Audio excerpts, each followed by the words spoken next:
Have you ever walked away from a conversation thinking, I should have asked for more, or why did I agree to that? You're not alone. Most people were never taught how to negotiate. Not in school, not at work, and definitely not in life. But here's the truth. Every single day you are negotiating with your boss, with your spouse, with your clients, even with yourself.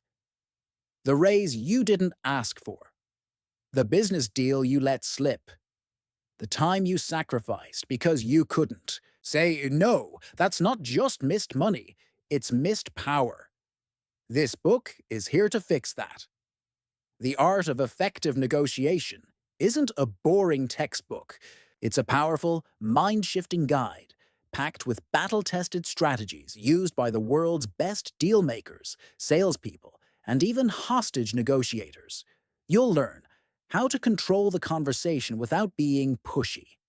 The mindset that turns you into the most confident person in the room, what to say, when to say it, and how to seal a deal that benefits both sides, how to never settle for less. Again, because negotiation isn't about tricking people. It's about knowing your value and communicating it with clarity and calm.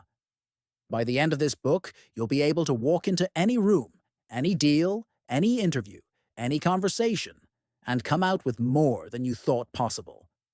Your career will grow, your confidence will spike, and most importantly, your life will stop being dictated by others.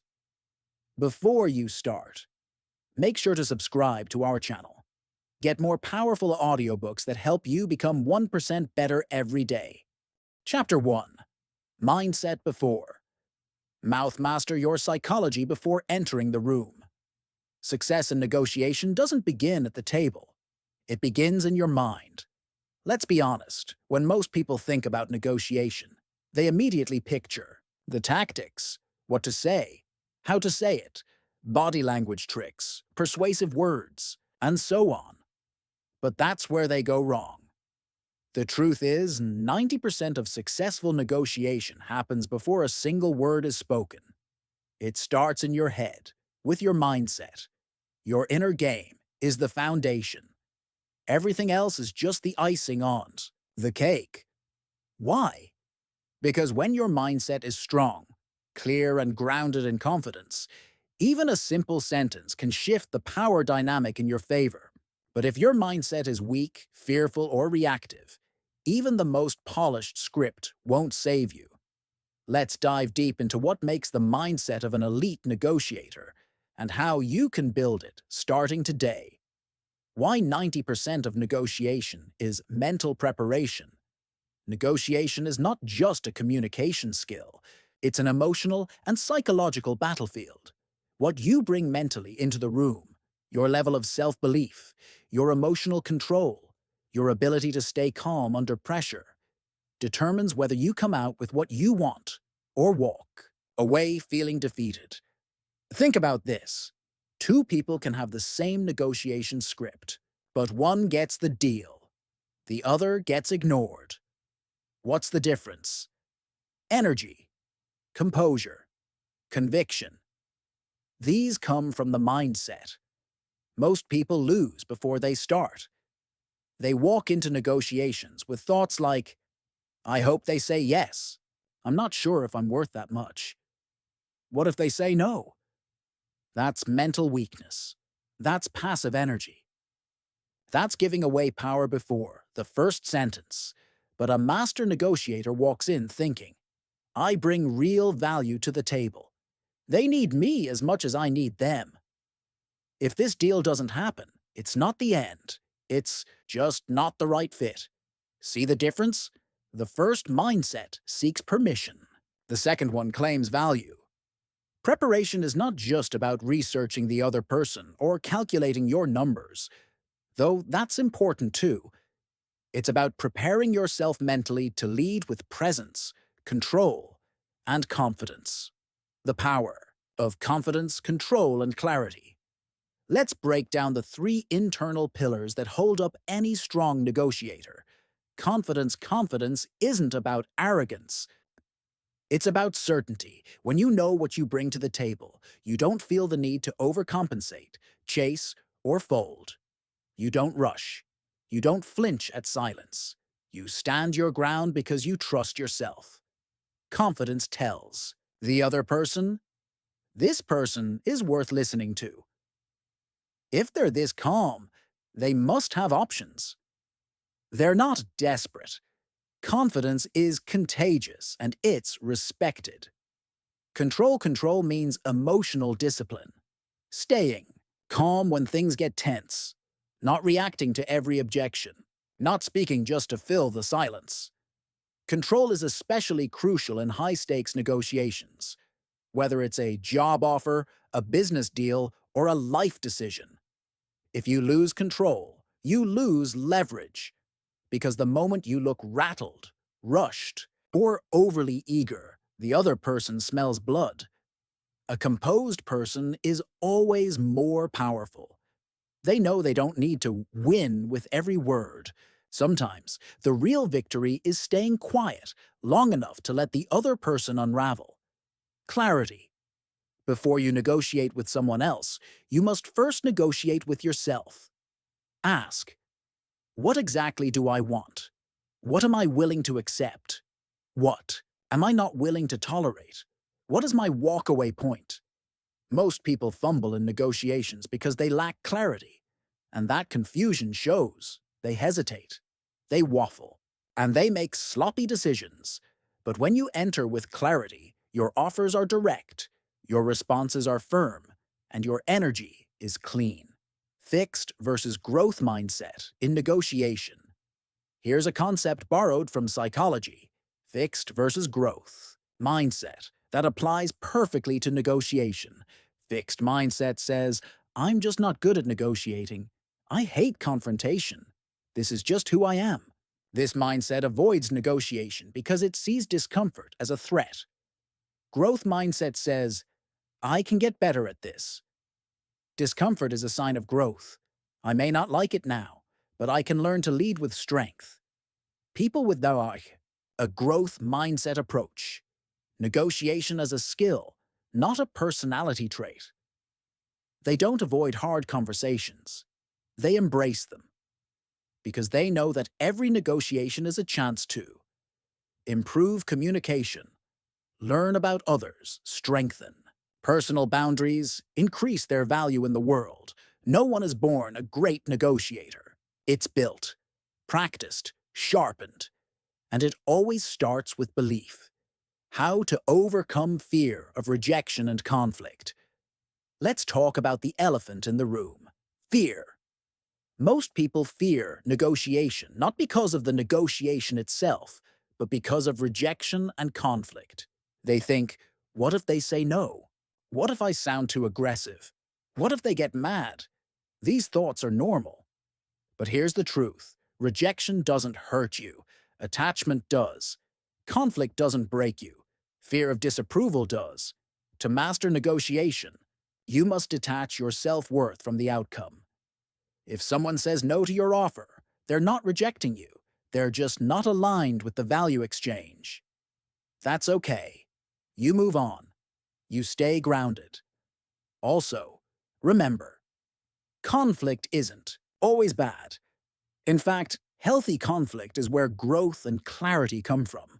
Negotiation is not about avoiding tension. It's about managing it with maturity. And here's a little reframe. Instead of seeing no as failure, start seeing it as feedback. Each no teaches you where to improve, what to adjust, or who's not your ideal client or partner. The real failure? Saying nothing, settling, staying silent to keep the peace, while you lose opportunities. The power of silence and staying calm. Under pressure. Let's end this chapter with one of the most powerful and underrated skills in negotiation. Silence. Most people fear silence. They rush to fill it. They over-explain. They keep talking. But a powerful negotiator knows silence is pressure. Silence is strategy. Silence is leverage. When you present an offer or a counteroffer, Don't talk to make the other person comfortable. Stay quiet. Let them think. Let them respond. Let the silence work for you. It takes courage to be silent, but in that silence, you create space for truth, reflection, and real decisions. Also, staying calm under pressure makes you unshakable. When emotions run high, most people get defensive or aggressive, but calmness is a superpower. It shows that you are in control, not just of the deal, but of yourself. And when you're in control of yourself, you can handle anything. Wrapping it up, start with the inner game. You don't need fancy words to be a great negotiator. What you need is a strong mind, clear goals, emotional control, and belief in your own value. That's where it starts, inside. Because the world doesn't give you what you ask for. It gives you what you believe you deserve and are willing to stand for.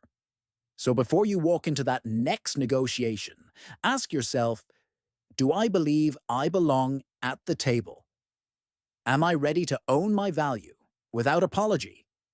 If the answer is yes, then you're already 90% ahead of the game. The next chapters will teach you how to leverage that mindset into real-world tools, communication techniques, and negotiation frameworks that work in business, in life, and in everything in between. Let's move forward. You've mastered the mindset. Now let's sharpen the method. Turn the page. Chapter 2. Know what you want. If you're not clear, you'll settle for less. Let's begin with a truth most people ignore. If you walk into a negotiation without knowing exactly what you want, you will always leave with less than you deserve. Clarity is power. Uncertainty is weakness.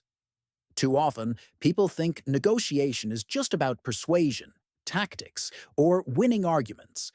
But one of the most powerful advantages you can ever bring into a negotiation is unshakable clarity on what you want, what you're worth, and what you're not willing to accept. Let's break this down into clear, practical insights so that by the end of this chapter, you walk away with a rock-solid mental framework for goal setting, boundary making, and value positioning. 1.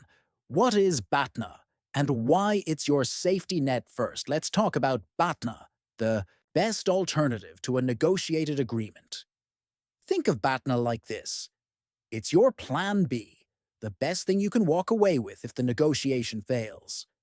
Let's say you're negotiating a salary at a new job. If the offer is too low, your BATNA might be another company that's already shown interest. If you're a freelancer and a client is lowballing you, your BATNA might be working with someone else who respects your rate. If you're selling a product and the buyer won't pay your price, your BATNA might be selling to a different customer segment. Knowing your BATNA gives you confidence. Why? Because you're not negotiating from a place of fear or desperation.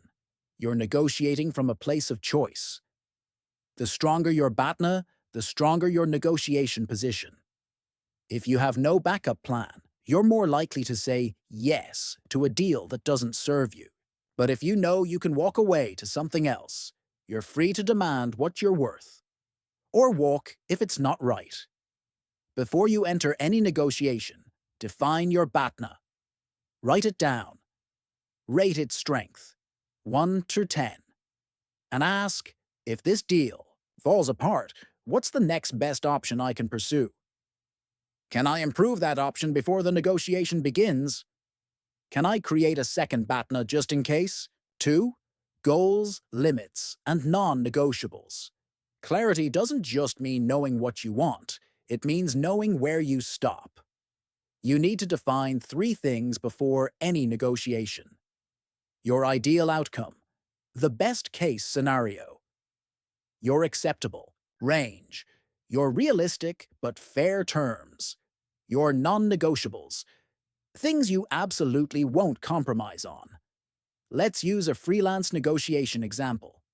Ideal outcome, $2,500 project fee, plus 50% upfront, plus 2-week timeline. Acceptable range: $2,000, $2,500 fee, plus partial upfront, plus flexible delivery. Non-negotiables: no free work, no ownership of your content without full payment. Why does this matter? Because in the heat of the conversation, people get emotionally influenced. They start dropping their standards to make the deal work. That's how resentment begins, and self-worth erodes. But if you walk in with clear boundaries, it becomes easier to push back without guilt, say no with calm confidence, walk away when necessary.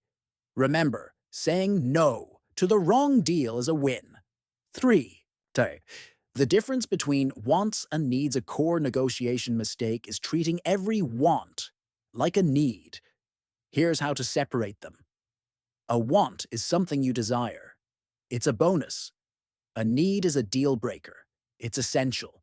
Let's say you're negotiating for a raise. A want might be a corner office, flexible Fridays, or a new title. A need might be a 20% salary increase to match your responsibilities. Why is this distinction important? Because in negotiation, you will have to give something up. That's the game. But if you don't know what's truly essential to you, you might give up the wrong thing and regret it later. So before you begin, ask yourself, what do I want in this deal? What do I absolutely need? If I had to give something up, what would it be? A great negotiator isn't someone who gets everything. It's someone who gets what truly matters. 4. Do a pre-negotiation self-audit. Here's a simple but powerful tool: the pre-negotiation self-audit. This is a 5-minute exercise you can do before any important conversation. It helps you gain clarity fast. Step 1. Define your value. What are you bringing to the table? Why should they say yes to you? What problems do you solve for them? Step 2. Define your goals. What does success look like? What specific outcome do you want? What will make you feel like, yes, that was a win? Step 3. Define your limits. What's your minimum acceptable outcome? What are your walkaway conditions? Step 4. Define the other party. What do they want? What are their pain points? What's their likely BATNA? Step 5. Emotional preparation. What are you nervous about? How will you stay calm? What will you do if you hear no? This audit gives you a mental map of the negotiation before it begins. It's like rehearsing a game plan before the real match. And remember, even if the actual conversation goes off script, which it often does, you'll stay centered and in control because you've done your inner work. 5. Tools to increase your perceived value. Perceived value is everything. Two people can offer the same thing. One gets top dollar, the other gets lowballed. Why? Perception, positioning, packaging. Let's talk about how to increase your perceived value before and during the negotiation. A. Show evidence of results. Don't just tell people you're good. Prove it. Bring numbers, testimonials, case studies, or real-world wins. I helped X client grow revenue by 30% in 60 days. Here's what my last employer said after our campaign. I've completed 27 projects like this with a 100% success rate. The more proof you provide, the less they negotiate your price. B. Use anchoring. Anchoring means setting the first number in the conversation to influence everything after. Example: if you're selling a service and you say, "This typically costs $5,000. You've set the expectation. Even if they negotiate you down, it will be closer to your original number. But if you stay quiet and let them anchor first, you risk them starting with something way below your target. Set the anchor. Set the tone. C. Frame yourself as a solution, not a service. Most people negotiate from the mindset of selling something. That puts them in a weak position. Instead, position yourself as a solution to their pain. Don't say, I design websites. Say, I help businesses build websites that increase conversions by 40% in 90 days. See the difference? You're not just offering a skill, you're solving a problem, and people always pay more for solutions than for services. D. Build scarcity. Scarcity increases value. Period. Let people know. You're selective about who you work with. Your calendar is limited. You're talking to other partners. But don't lie. Just communicate your standards and create urgency without being pushy. Example, I only take on 2 clients a month to ensure high-quality results. I have 1 slot left for this month. Just wanted to let you know up front. Yes. Suddenly, you're not chasing them. They're chasing you. Final thoughts. Clarity is negotiation. Fuel. Let's bring it home. If you don't know what you want, you'll accept what they give. You'll chase validation. You'll shrink your value to feel accepted. But when you walk in with clarity on your worth, your BATNA, your goals, your limits, your value, you walk in with power. Negotiation isn't about controlling the other person. It's about controlling yourself, your preparation, your clarity, your energy. In the next chapters, we'll talk about how to read the other person like a book, how to structure offers and counteroffers, how to use silence, timing, and tone to close deals, and how to negotiate when emotions run high. But remember this, negotiation doesn't reward the smartest person in the room. It rewards the one who is the most prepared. So, prepare. Be clear and never settle for less than what you're worth. Because the world will only value you to the extent that you value yourself. Turn the page. It only gets better from here. Chapter 3. Read the room. Negotiation isn't what they say, it's what they don't say. One of the most misunderstood truths about negotiation is this. The words people speak during a negotiation are only a fraction of the real story. The real power lies in what they don't say and what their body language reveals. If you want to become an effective negotiator, you need to become a master of reading between the lines. Understanding nonverbal cues, emotional undercurrents, and hidden motives can give you the edge you didn't even know you were missing. This chapter will equip you with tools and insights to read the room, to know exactly what's going on beneath the surface so you can respond strategically and close better deals. 1. Why reading the room is a superpower. Think of negotiation as a chess game. Words are the moves you see on the board. But reading the room is like understanding the opponent's mindset, predicting their next moves, and detecting weaknesses they don't even know they have. People say one thing, but often they're facial expressions, posture, tone of voice, micro-expressions, breathing patterns tell a different story. If you ignore these signals, you miss crucial information. Information that can tell you if the other party is hesitant or eager. They are bluffing or genuinely confident. They are stressed or relaxed. They are open to concessions or preparing a hardline stance. In fact, research shows that up to 93% of communication is nonverbal, including tone and body language. That means what people say is only a tiny slice of the total message. When you learn to read the room, you're not just listening. You're observing, interpreting, and predicting. This skill puts you in a position of control without needing to be aggressive or manipulative. 2. Key body language, cues to watch. For body language is like an emotional GPS. Here's what you want to look for. A. Facial expressions. Faces often reveal true feelings before words catch up. Watch for tight lips or pursed lips. Could indicate disagreement or hesitation. Forced smiles may signal discomfort or masking true feelings. Raised eyebrows, surprise or doubt.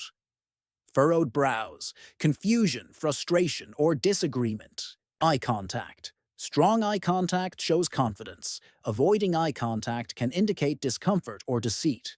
B. Posture and gestures, leaning forward, engagement and interest. Leaning back or crossed arms, defensive or resistant posture. Fidgeting or tapping fingers, nervousness or impatience. Open palms, honesty and openness. Clenched fists, anger or frustration. C. Breathing and voice. Tone, shallow, rapid. Breathing often means stress. A shaky or higher-pitched voice can indicate nervousness. Slow, calm speech generally signals confidence and control. Understanding these signs helps you adjust your approach on the fly. For example, if you notice your counterpart's crossed arms and furrowed brow, you might need to slow down, ask open-ended questions, or reassure them before pushing forward. 3. Identifying hidden agendas and pressure points. Every negotiator comes to the table with hidden agendas, goals or fears they don't openly share. Your job is to uncover these by listening closely to what's not said, watching for inconsistencies between words and body language, asking open-ended questions that encourage them to reveal more, paying attention to their emotional reactions to certain topics. For example, a supplier might insist on a fixed price but get visibly uncomfortable when you mention delivery deadlines. That might be their real pressure point. They can't afford delays, so you might negotiate favorable terms by focusing on delivery rather than price. Or a client might repeatedly mention budget constraints but avoid talking about deadlines or quality. You can use this knowledge to propose payment plans or phased deliveries that ease their cash flow concerns.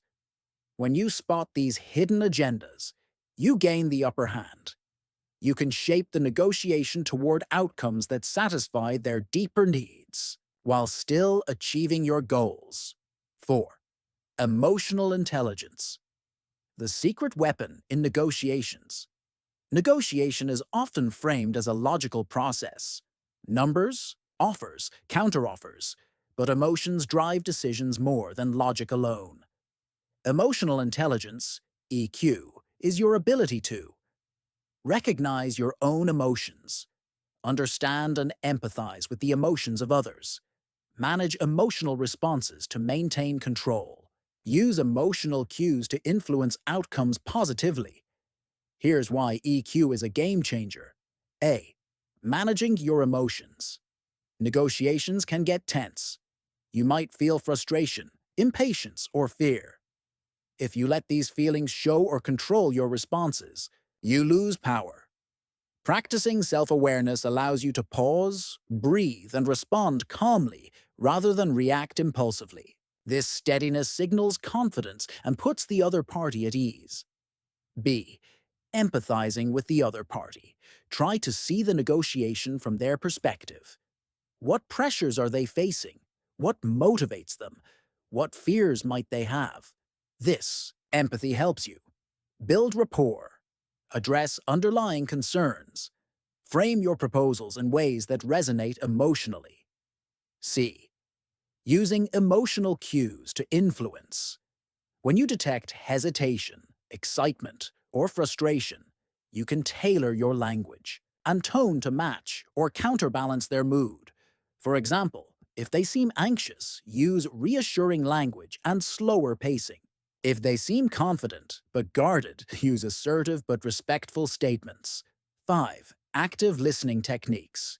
Used by FBI negotiators, the FBI is famous for their high-stakes negotiations. One core skill they rely on heavily is active listening, a way of listening that shows you fully understand and respect the other person's perspective. Here are some active listening techniques you can apply. A. Paraphrasing. Repeat back what they say in your own words to confirm understanding. Example. You're saying that meeting the deadline is critical because of your upcoming product launch, correct?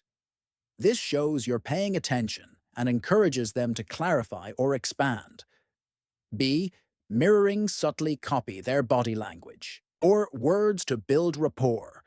If they lean forward, you lean forward slightly. If they use certain phrases, repeat a key word or phrase in your response. C. Labeling emotions. Put a name to what you sense they're feeling. Example, it sounds like you're concerned about the budget constraints. This shows empathy and helps diffuse tension. D. Open-ended questions. Encourage them to share more details. Example, can you tell me more about what challenges you're facing with this project? This uncovers more information and builds trust. E. Silence. Sometimes the most powerful thing is to say nothing.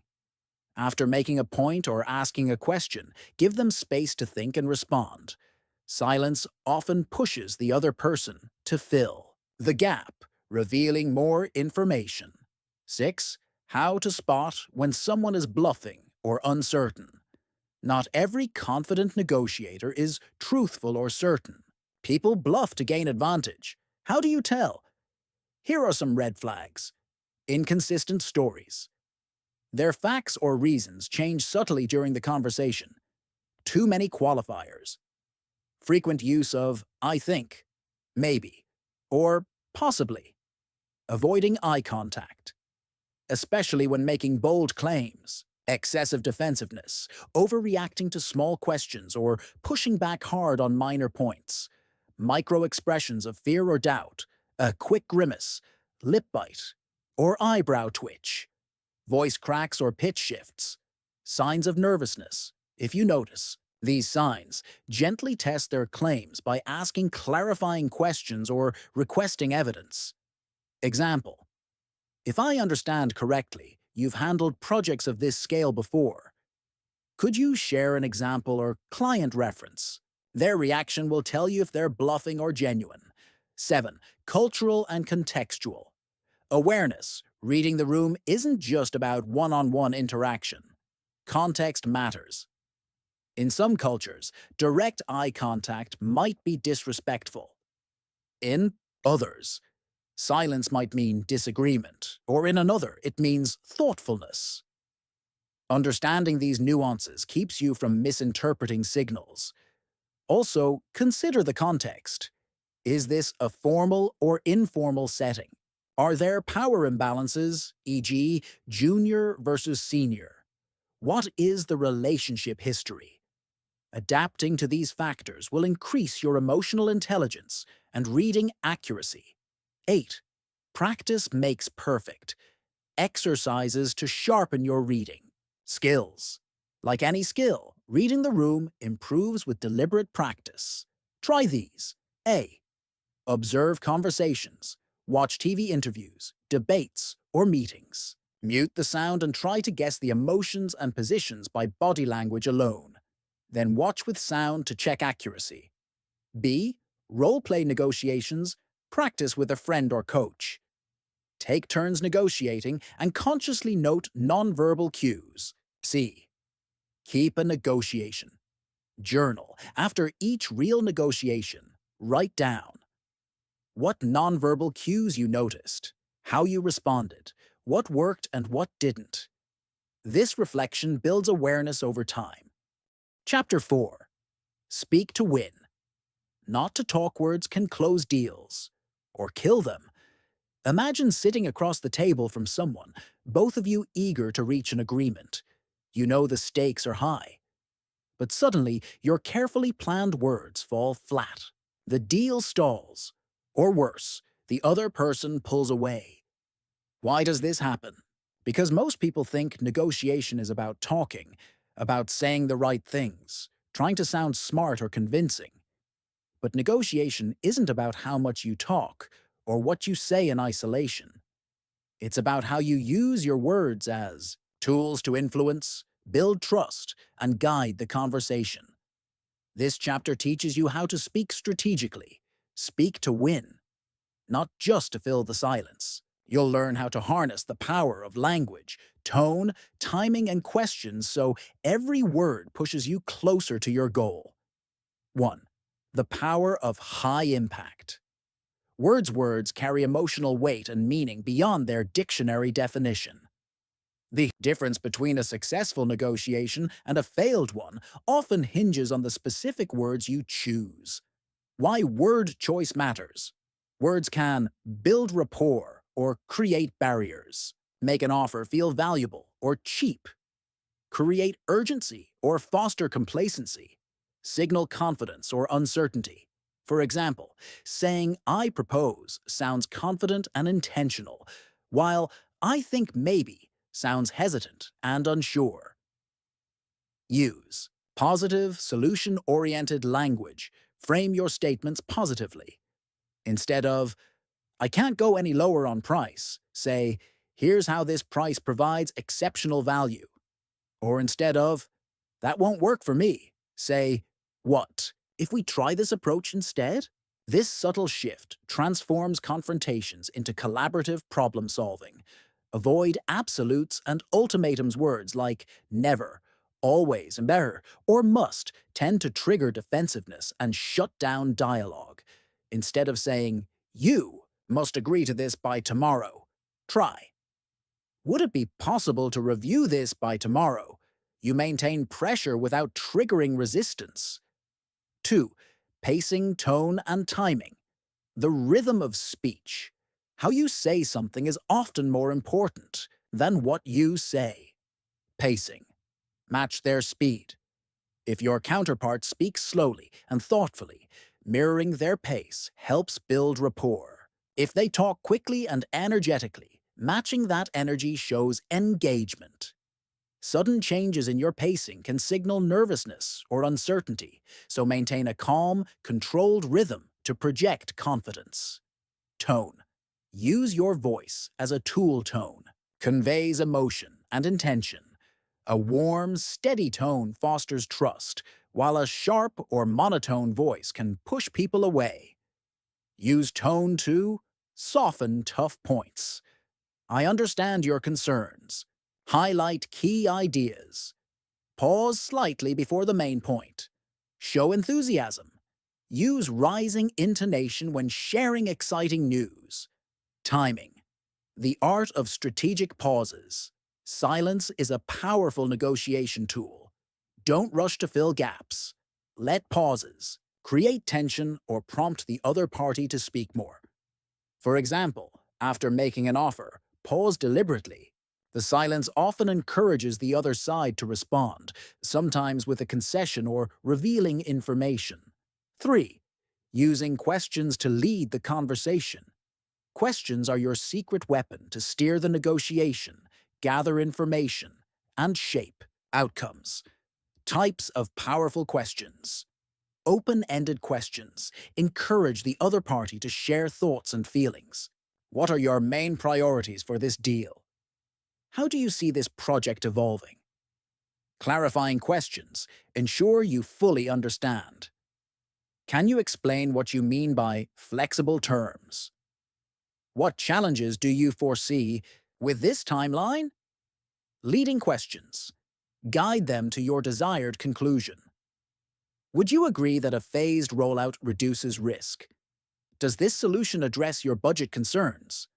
Hypothetical questions. Explore possibilities. If we adjusted the payment schedule, would that work better for you? Benefits of asking questions builds rapport and shows interest, reveals motivations, constraints, and hidden agendas, gives you time to think and respond strategically, turns the negotiation into a dialogue, not a monologue. Avoid yes-no traps. Avoid questions that can be answered with a simple yes or no too early, as they can lead to dead ends. Instead of, "Do you agree with this price?" try, "How does this price align with your expectations?" 4. Anchoring numbers and reframing. Offers numbers carry psychological weight in negotiations. Anchoring is the practice of setting a reference point early to shape the rest of the discussion.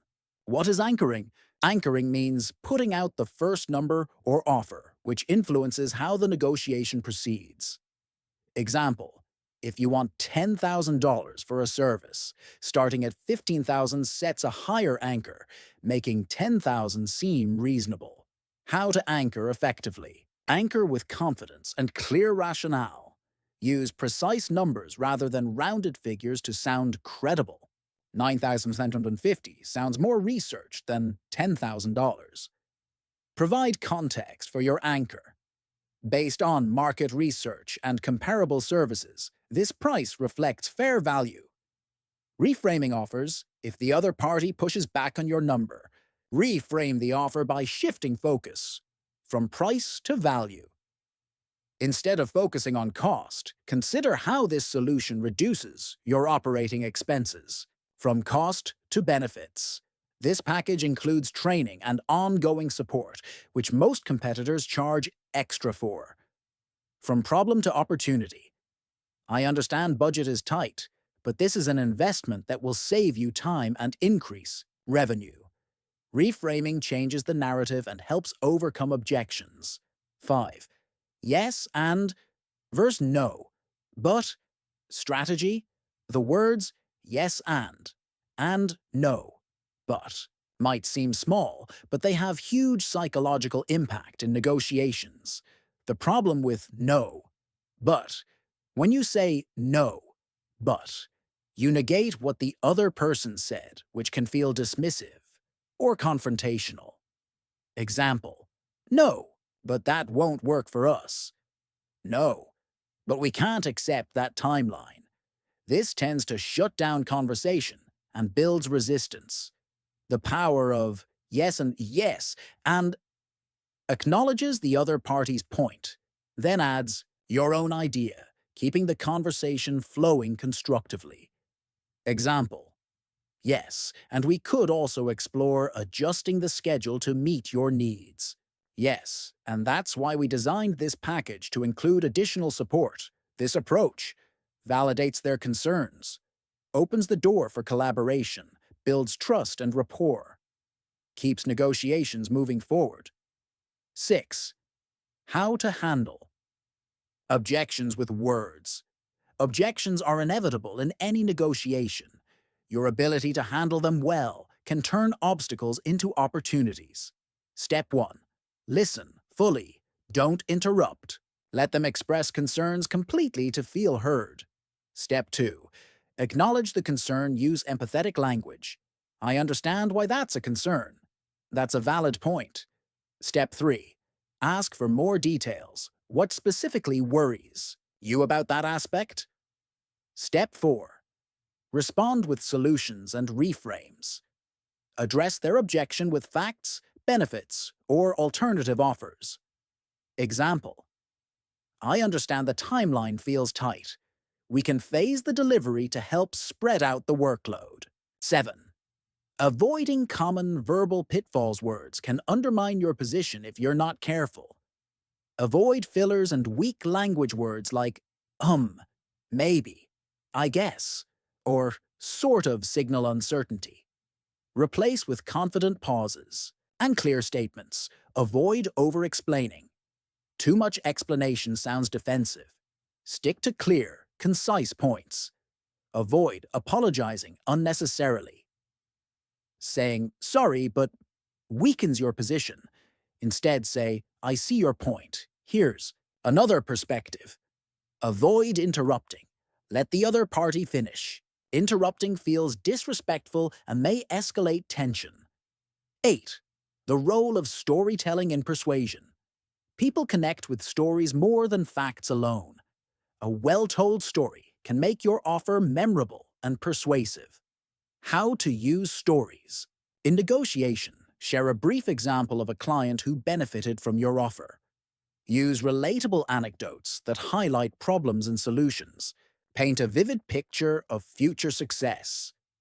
Example: last year, a client faced similar budget constraints, but after adopting this plan, they increased revenue by 20% within 6 months. Stories build emotional connection and credibility. 9. Practice exercises. Sharpen your speaking skills.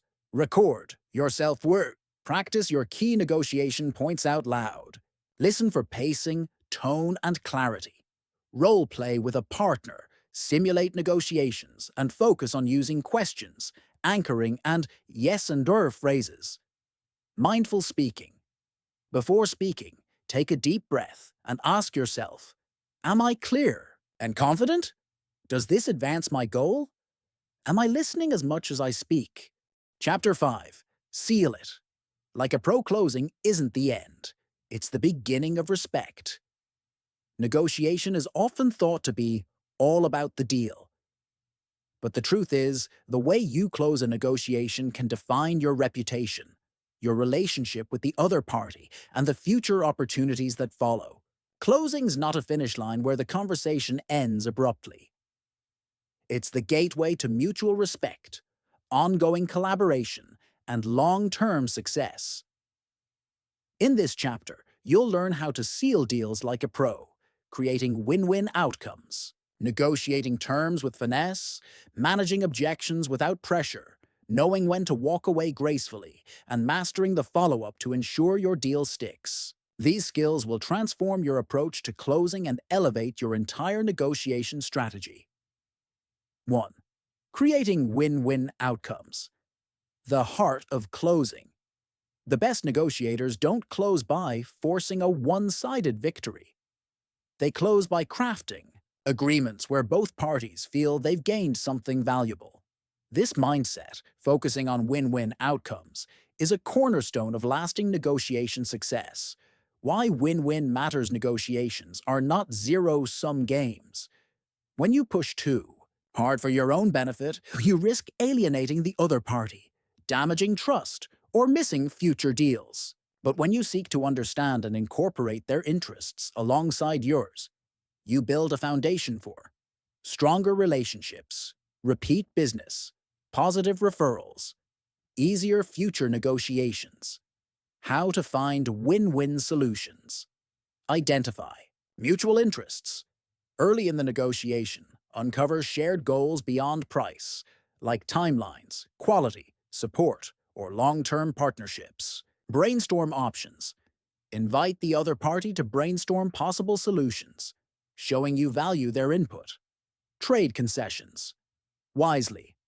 Offer something meaningful that costs you little but is valuable to them in exchange for something you prioritize. Stay creative.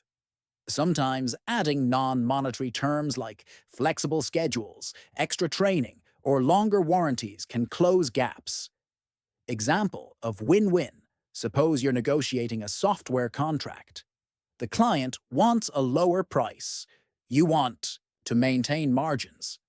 Instead of simply discounting, you could propose a phased payment plan that eases their cash flow. Add premium support for free during the first 6 months. Agree on a longer contract term in exchange for the better price. This way, they feel supported and valued, and you protect your revenue. 2. Negotiating terms, not just prices. Focusing only on price is a common negotiation mistake. The real power lies in negotiating the terms and conditions surrounding the deal, which can be just as valuable as the dollar amount. What are terms? Terms can include payment schedules and methods, delivery dates and milestones, warranties and guarantees, return or cancellation policies, service level agreements, confidentiality and exclusivity clauses. Why terms?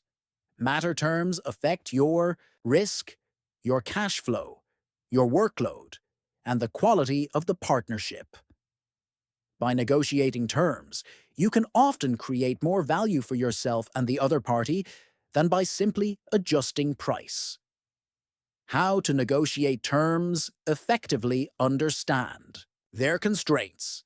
Maybe they need longer payment terms due to budget cycles. Could you accept that if they commit to a higher volume order? Be clear and precise. Vagueness breeds future disputes. Define everything clearly to avoid misunderstandings. Prioritize. Know which terms are deal breakers and which you can be flexible on. Bundle terms for trade-offs. If you want a faster delivery, we might need to adjust the price or payment terms. Example, A manufacturing client wants a lower price but is flexible on delivery dates.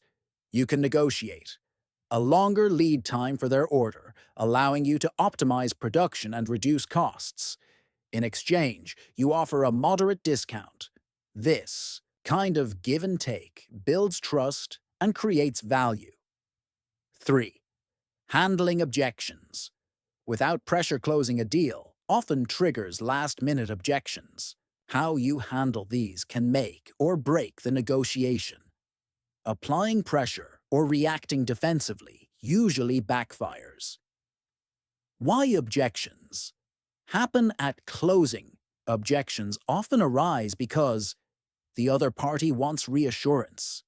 They are testing your flexibility. They fear making a bad decision. They want to save face or negotiate better terms. How to handle objections. Gracefully, stay calm and listen. Don't interrupt or rush to answer. Acknowledge the objection. I understand why that might concern you. Ask clarifying questions. Can you tell me more about what worries you? Reframe and offer solutions. Provide reassurance, additional information, or alternative options. Avoid pressure tactics. High-pressure closes can create resentment and damage long-term relationships. Use empathy and patience. Your calm and understanding response builds confidence and lowers resistance. Example: if a client hesitates because of contract length, you might say, "I hear you're concerned about committing long-term. Would it help if we included a clause for review after 6 months?" This turns objections into collaborative problem-solving. 4. When to walk away and how to do it powerfully. Not every negotiation ends with a signed deal. Knowing when to walk away is as important as knowing how to close. Why walking away is sometimes the best option. Protects you from unfavorable terms. Maintains your confidence and self-respect. Keeps you open to better opportunities. Sends a message that you value your worth. Signs: it's time to walk away. The other party consistently makes unreasonable demands. Trust has broken down. Terms undermine your core values or profitability. Deadlines have been missed repeatedly. You feel pressured or disrespected. How to walk away powerfully. Be professional and polite. Never burn bridges. I appreciate your time, but I don't think this deal is the right fit at this moment. Keep the door open. If circumstances change, I'd be happy to revisit this. Don't apologize excessively. Walking away is a strength, not failure. The power of silence. After walking away, sometimes after you walk away, the other party may return with better terms. This reinforces your position. 5. Follow-up psychology. Making sure the deal sticks. Closing the deal isn't over when you shake hands or sign the contract. Follow-up is crucial to ensure the agreement is honored and relationships remain strong. Why follow-up matters. Reinforces trust and professionalism. Provides an opportunity to address any lingering doubts or misunderstandings. Sets the stage for smooth implementation. Opens doors for future deals or referrals. Best practices for follow-up. Send a summary email. Recap key points, next steps, and timelines. This prevents confusion. Express gratitude. Thank the other party for their time and collaboration. Check in regularly, especially for long-term projects. Maintain contact to address issues early. Deliver on promises. Consistency builds credibility. Ask for feedback. Shows you value their opinion and want continuous improvement. Example: follow-up email structure. Subject: great to close our agreement. Next steps. Body: dear name, thank you for the productive discussion and agreement on deal. As agreed, here are the key points. Deliverables. List. Timeline. Dates. Payment terms. Details. Please let me know if you have any questions. I look forward to working together successfully. Best regards, your name. 6. The long-term mindset. Closing as the start of a partnership negotiation is not a one-time event. It's part of an ongoing relationship. The way you close can create lifelong business allies or sour potential future interactions. Treat every deal as a foundation. Even if it's a small or one-off agreement, approach closing with integrity and professionalism. Build trust. Through transparency, be clear about expectations and follow through consistently. Keep communication, open share updates, celebrate milestones, and check in beyond the transactional level.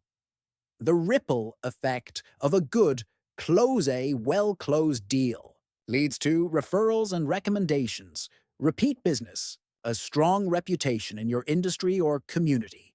7. Summary. Master the art of sealing deals. To seal deals like a pro, remember, focus on win-win outcomes where both parties benefit. Negotiate terms thoughtfully, not just price. Handle objections with empathy and solutions, not pressure. Know when to walk away with confidence and grace.